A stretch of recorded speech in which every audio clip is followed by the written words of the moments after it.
যশোর সদরের ইছালি ইউনিয়নে আলোচিত এক অভিযান ঘিরে চাঞ্চল্যের সৃষ্টি হয়েছে। মাদক ব্যবসার অভিযোগে মহিদুল্লাহ নামে এক ব্যক্তির বেকারি কারখানা, অফিস ও বাড়িতে অভিযান চালিয়ে তাকে গ্রেফতার করেছে র‍্যাব ৬ যশোর। অভিযানে উদ্ধার করা হয় ২৯ বোতল উইনক্রেক্স সিরাপ।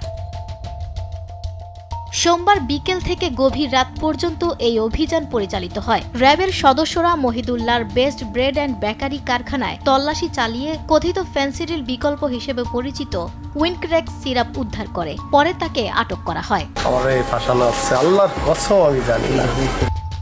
তবে এ ঘটনায় ভিন্ন দাবি করেছে মহিদুল্লাহ ও তার পরিবার। তাদের অভিযোগ, তিনি দীর্ঘদিন আগেই মাদক ব্যবসা ছেড়ে বেকারির ব্যবসায় যুক্ত হন। তাদের ভাষ্য, ব্যক্তিগত আক্রোশের কারণে র‍্যাব সদস্যরা তাকে ফাঁসিয়েছে এবং কারখানায় সিরাপ রেখে দেওয়া হয়েছে। তারা নিজেরা এইগুলো ঢুকাইছে। এগুলো যে কেউ অন্য লোক শত্রুতা করে বা এরকম কোনো কিছু না, ওনারাই করছে সবকিছু।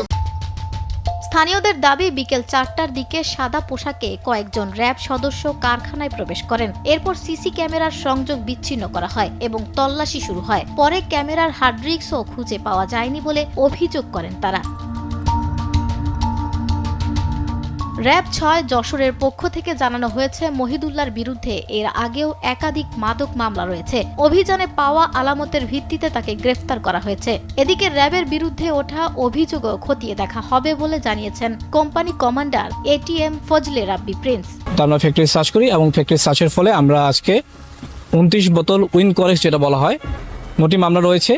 ৯টি মামলার মধ্যেই ম্যাক্সিমাম মামলাই তার মাদক মামলা এবং আরও কিছু মামলা তার বিরুদ্ধে রয়েছে। যেহেতু পরিবার একটা ক্লেম এনেছে, যদি তাদের যে ক্লেমটা যেটা রয়েছে, সিসিটিভি ক্যামেরা রয়েছে, আমরা সিসিটিভি ক্যামেরা আমরা অবশ্যই চেক করব।